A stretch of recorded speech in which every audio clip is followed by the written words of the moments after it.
pale.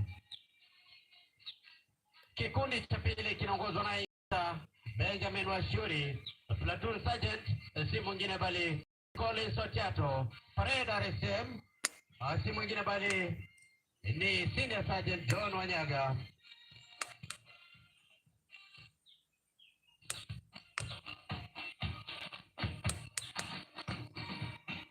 Bandra Major si mwingine bali ni Sergeant Moses Ndambuki. Ili hali Director of Music ni Inspector Patrick Mugweru kwa mariadi wakitoka uwanjani.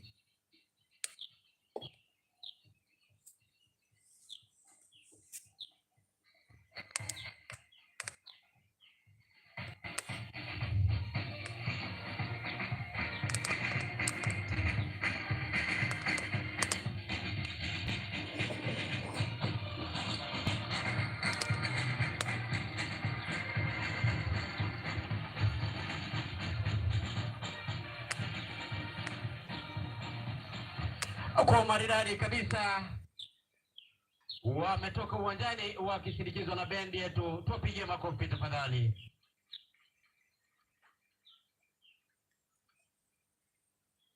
Mgeni wetu wa heshima, Mheshimiwa Waziri, ruhusa yako naomba hivi sasa niweze kumwalika Reverend Nelias Mariga kuweza kutuongoza kwa maombi. Reverend Nelias Mariga tafadhali.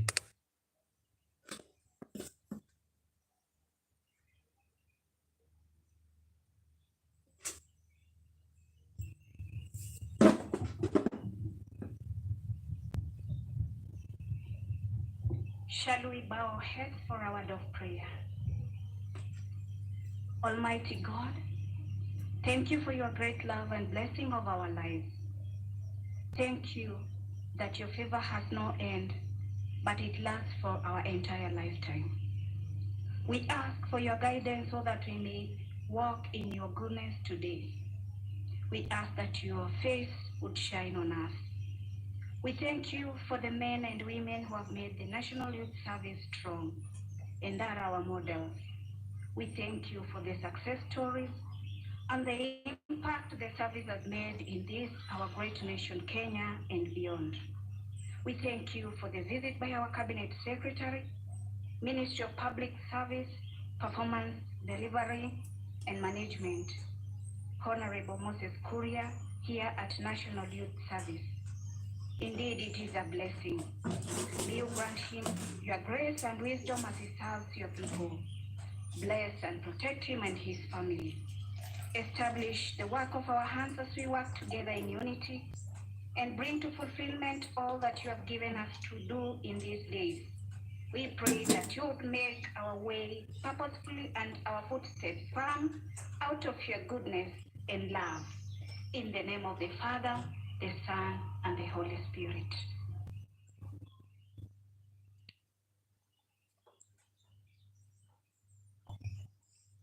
Asante sana Reverend Nelias Mariga kwa maombi. Mgeni wetu wa heshima, Mheshimiwa Waziri, vijana hawa ama idara yetu ya vijana imejaa vipaji vya michezo, sanaa ya muziki pamoja na sanaa ya kuigiza. Kwa kipindi kifupi naomba uniruhusu nikualike kwa kipindi kifupi cha burudani ambapo uweze kutumbuizwa na vijana hawa wetu wa NYS. Kwa ruhusa yako naomba niweze kukialika kikundi cha dance ama cha kusakata dance ya kienyeji ama ya kitamaduni pamoja na dance za kisasa kutoka NYS Nairobi Holding Unit kikiongozwa na Inspector Asha.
Kumbuka tuko hapa live Ruaraka for the pass out, the NYS recruits, and it's being presided over by the CS for Public Service, Honorable Moses Kuria. Please remember to subscribe to our YouTube channel, Vic Media, so that you can enjoy each and every content that we bring you on a daily basis.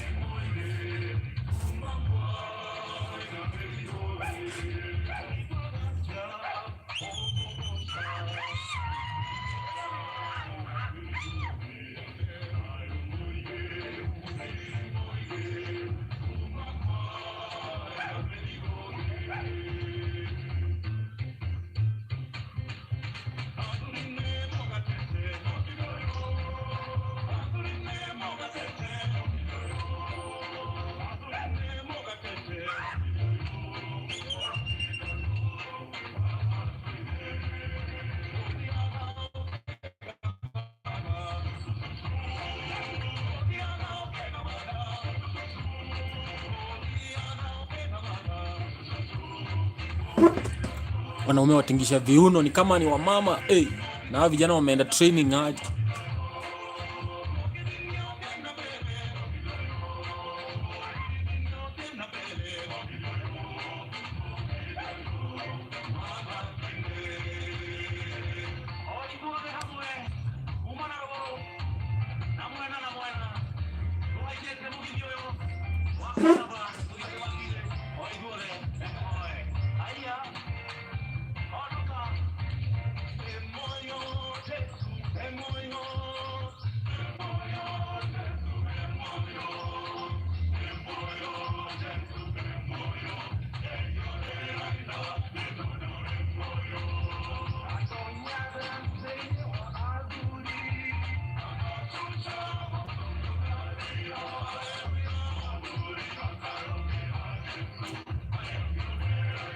Mheshimiwa Kuria, simama.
Mheshimiwa Waziri anayefuata hivi sasa kutupea ngonjera ama narrative si mwingine bali ni Bwana Fidel Odhiambo.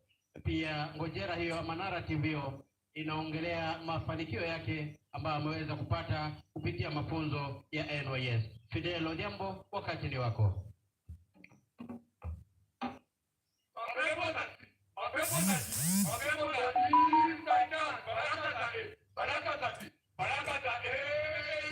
Those were the frequent prayers in our house under my father, Professor Dr. Okela Makokela, OGW, CBS, MTB, EGTI, BTI.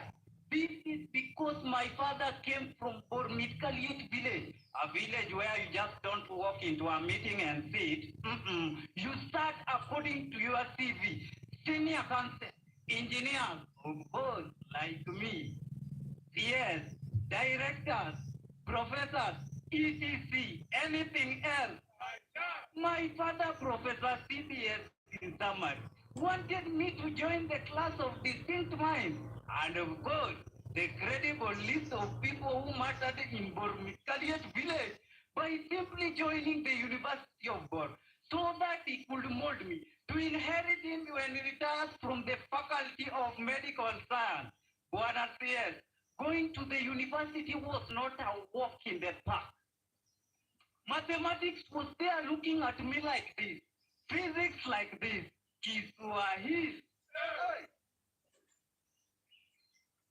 After 4 years of preparation, like a medical graduate, whom my father made me believe that I walked into examination room with a backup prayer, and whenever I went through the paper, I could see my father's face all over the room, smiling at me. Next to me, there were invigilators to ensure that my answers were spiritually on the paper. After 3 weeks of academic ritual in that examination room, I was now prepared to face Professor Magoa like this. During results announcement, after a short holiday of celebration, my father was seated there, and I was seated here as Prof was going through the results.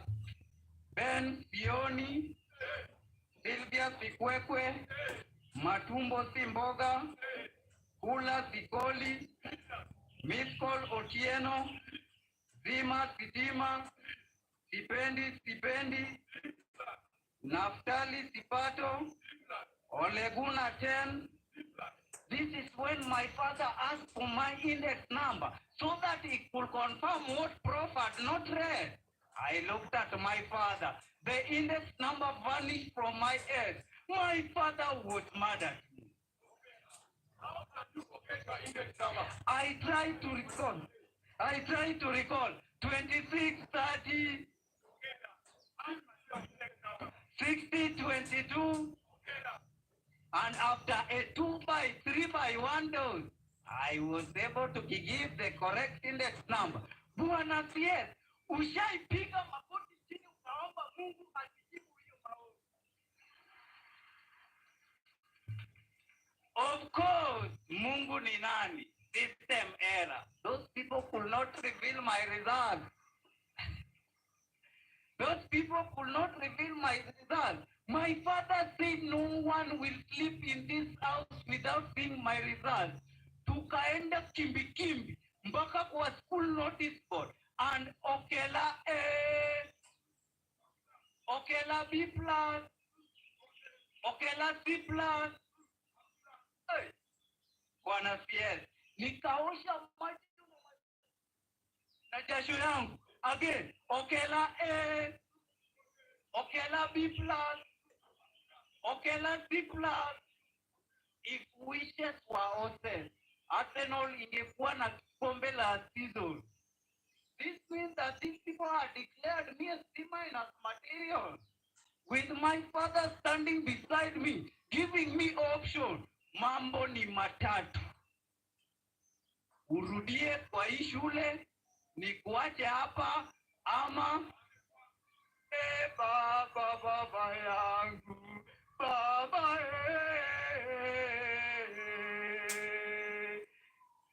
baba baba yangu, baba The principal came to her and advised us on how I could join the National Youth Service. Embarrassment or no embarrassment, I went for recruitment and I was recruited. Upon my pass out, I was connected to various opportunities. For example, at the IC3 Vigilant House, I was together with the IC3 operating all emergencies. At the airport, we made sure that the security was very tight. At the land, no title deed went haywire. Bwana CS, it is here in the National Youth Service that I realized that I was talented different. With my C-, I did my diploma in mechanical engineering. And after my graduation, thanks to Bwana Director General for giving me the savings. And I also took some hustler fund to open this business. Maisha imekuwa mshwari, yogo yogo, yani fiber. Hey. For more information, log in at www.nationalyouthservice.go.ke. Don't also forget to tweet me at Linus. Bwana CS, post me on your WhatsApp status. Bwana CS, post.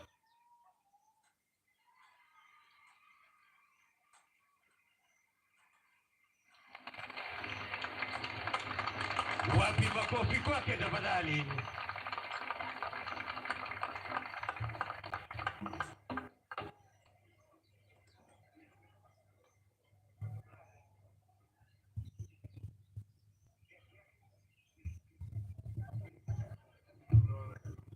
Mheshimiwa Waziri, hiyo ikiwa ni historia moja ya kijana ambaye aliweza kupitia NYS kuanguka mtihani ule wa kidato cha 4, si kuanguka kimaisha. Bado kuna matumaini kupitia National Youth Service. Kwa ruhusa yako Mheshimiwa Waziri, niombe niweze kumwalika Bwana Anthony Mugendi ambaye pia vile vile aliweza kupitia NYS kuweza kutupa historia yake fupi ya mafanikio, vile aliweza kupitia NYS kisha akaweza kufaulu kimaisha. Anthony Mugeni, tafadhali wakati ni wako.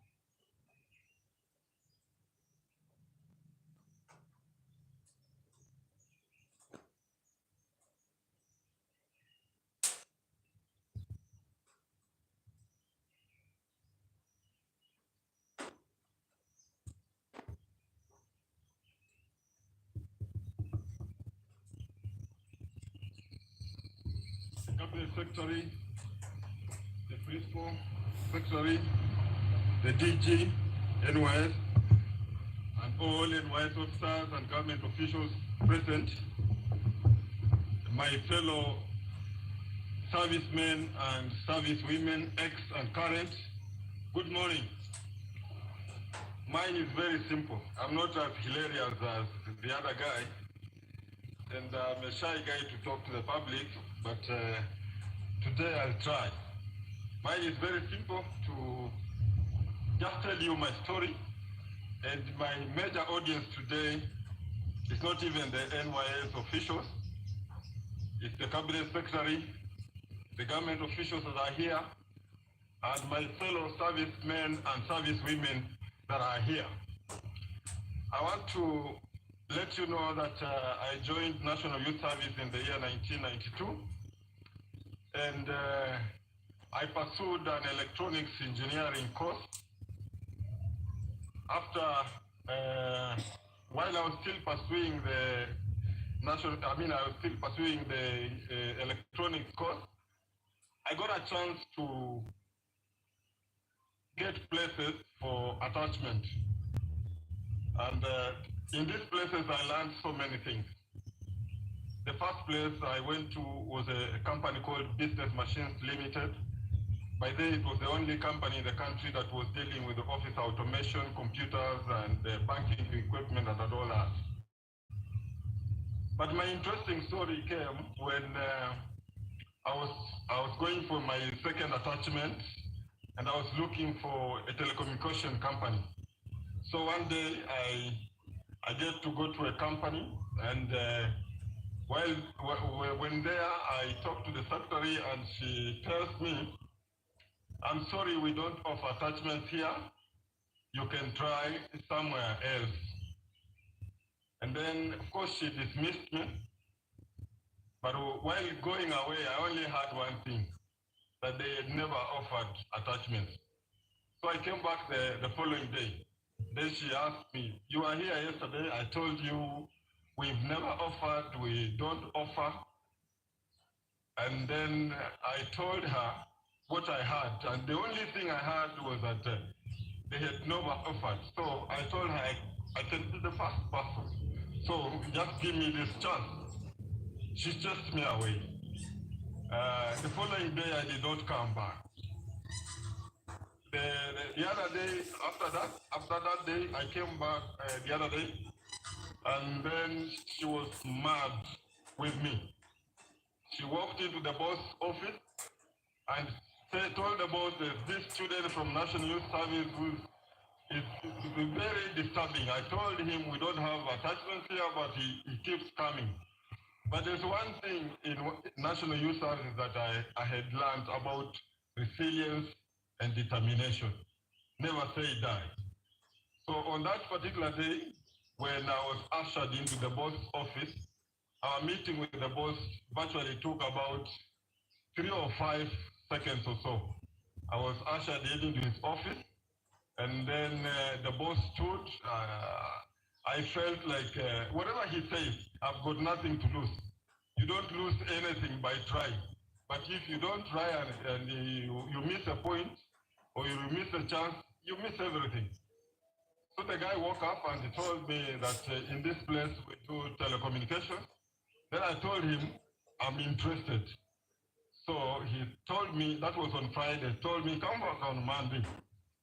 And the time it took me to have that conversation with the boss, I almost caught up with the secretary when she was going on to her desk.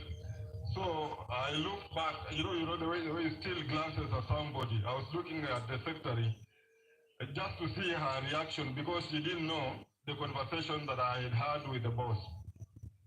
So she was laughing, but in her mind it's like I had been chased away.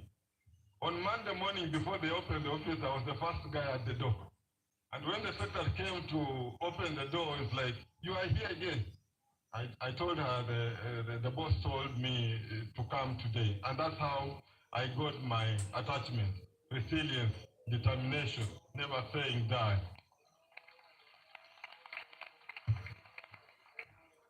Thank you.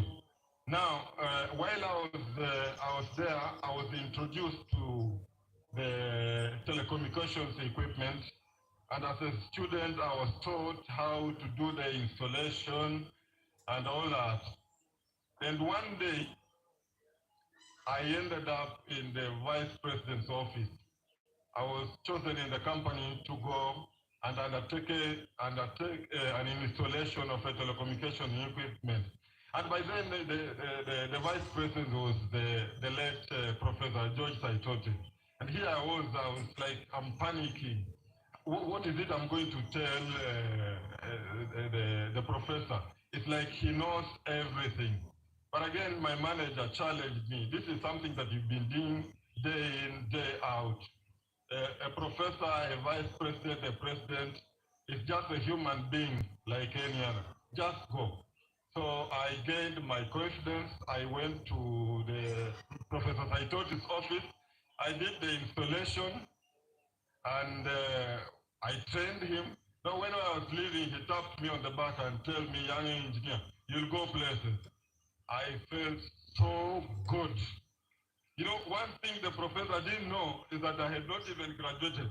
I was still a student on internship. The next time I was sent to APTC, Administration Police Training College, to undertake an installation of a PNDX. And while there, I'm a student in NYS, but now, come lunchtime, I'm escorted by senior officers at the APTC to the senior officers' mess, not knowing that I was a serviceman in National Youth Service, not even an uncommissioned officer. You know how it feels, okay?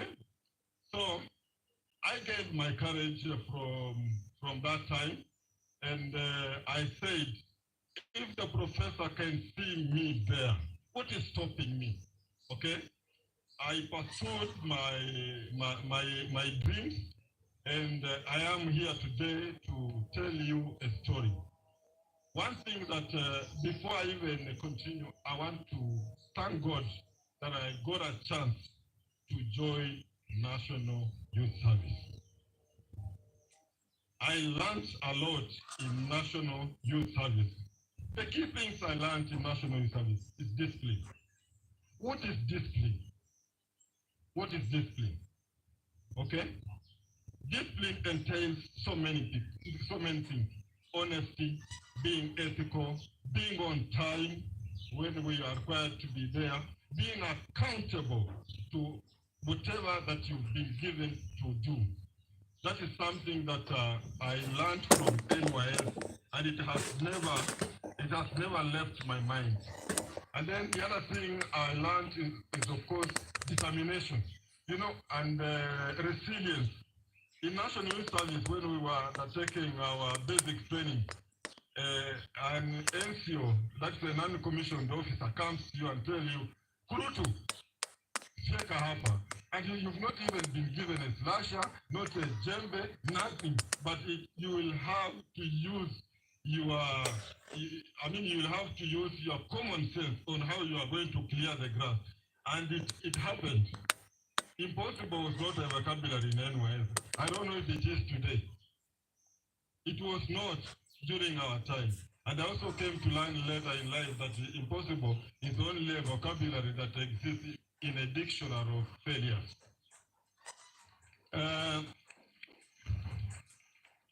Ladies and gentlemen, I take this opportunity with great honor to tell you that after I graduated, I was never lucky. Probably it was by God's design that I don't get a job. And for sure, I did not get a job. The armed forces came recruiting people, and kind of I felt I didn't want to take that position. But later on, when life became a bit so difficult for me after I had left this place, I was wondering to myself, casting myself, why didn't I take up that opportunity? But God had some other things, better things for me. When we discharged from the service, I teamed up with some of my friends with the small savings we had, and we ended up staying in a slum back in Kayole, a slum called Soweto, and we were living in a Mabati house. We were paying 250 in two guys, which was making it to 500. And then what chased us out of that house was the El Nino that came. We had to move. Now we had to look for other partners to get into a stone house. And 4 of us had again to come together to raise 1,400 shillings to be able to stay in a single room. And that's exactly what we did.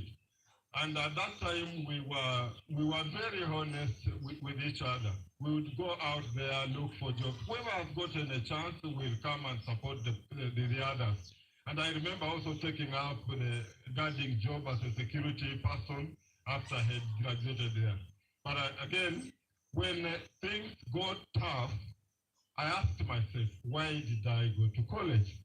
And the misconception I had earlier was that I go to college to get a good job, which was not the case. I went to college to gain skills, and these are the skills that can help me make it in life.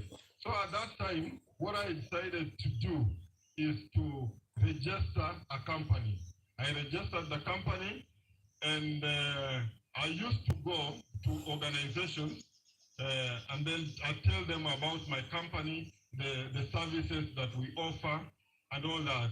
And sometimes in other places, you would find that they require high qualifications, which I didn't have them.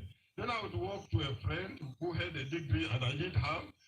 So I would tell him what I would want him to go and present for me, and we would go together. So while there,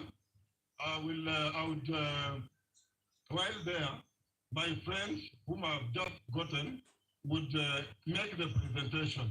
And after he has made the presentation, I give it clarity because I'm the vision bearer. I just come and tell the guys, you know what my colleague was trying to say is this. I give it clarity. As much as I don't have the degree, but I have the knowledge, I have the skills, it is me who is telling this guy what we're supposed to do. But of course, that is in the background. And when we get a job, we share, we share out.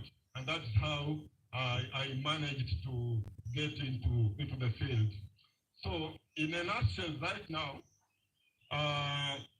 my company deals in banking equipment and ICT products. I'm 100% sure that all of you who are seated here have served you by proxy, including you, Honorable CS. When you go to a bank, those machines that dispense money to you, those ATMs, those cash deposit machines, we are the brains behind it. We've cut across Central Bank of Kenya. We are proud that Central Bank of Kenya is one of our clients, and all the commercial banks within East Africa. We have offices in Uganda and in Kenya. And Bwana CS, the other day I saw the trade ministry taking people to Congo. We know Congo has great potential for our business. So if you help us so that we can take other people there, we'll be more grateful. I want to tell the NYS fraternity that right now, I've employed 23 engineers from National Youth Service. And I'm proud to see one of our classmates, Madam Beatrice Wairimo there. We were with her, she's now tutoring in this place. She sends students to us and we give them jobs. So it's a great thing that we are doing. And I want to urge my fellow servicemen and servicewomen that it is possible. You know, it is the C students many times who ends up employing the A students. So don't feel shy, don't feel like it is the end of the world. They say education rewards people for their memory, but life rewards people for their imagination. If you can only imagine, then definitely you will make it. Okay?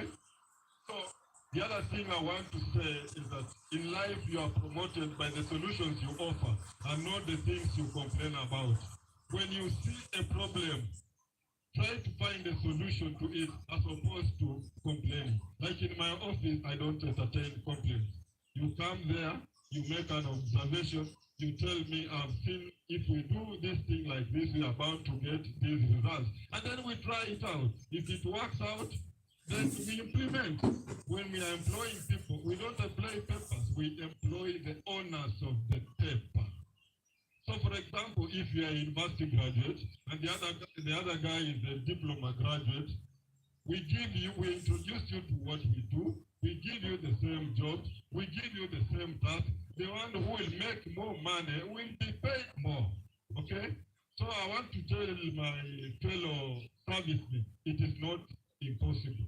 It is very, very possible if you have the determination, if you have the determination, and in life, if you are ethical, if you are honest, you go places.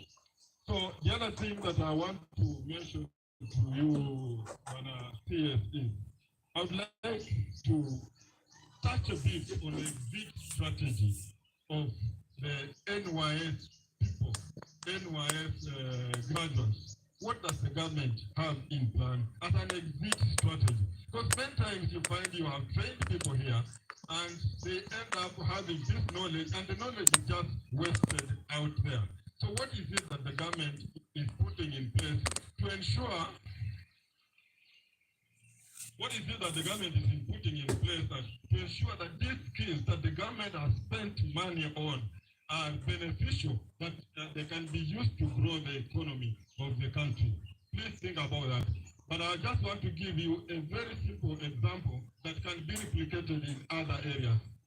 In Kenya, we find that in the armed forces and in National Youth Service, this is at the institutions where you find so many people being trained on various skills. So I want to give an example of people being trained in automotive engineering, for example. Why don't your ministry and the government at large think of an exit strategy, for example, for NYS graduates, so that once they have graduated from here and they are now exiting the NYS, they can form these companies and then they are located across all the counties, so that they can now be the one tasked to be repairing and servicing and maintaining government vehicles.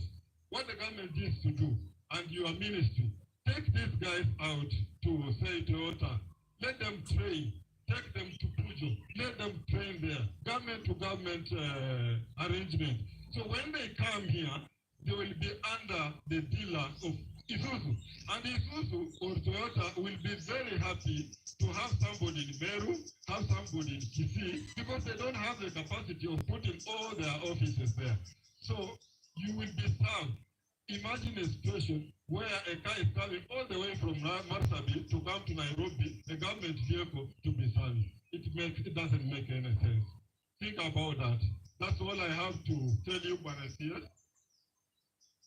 That's all I have to tell you, Banasias, and the rest of us, especially my audience, with you, Banasias, and my fellow servicemen and servicewomen. As far as the NYS fraternity is concerned, they've done an splendid job. I was nobody. Today, I feel I'm somebody. And I feel I'm somebody. And I thank God. Thank you so much for your time. Thank you. Makofi kwake tafadhali.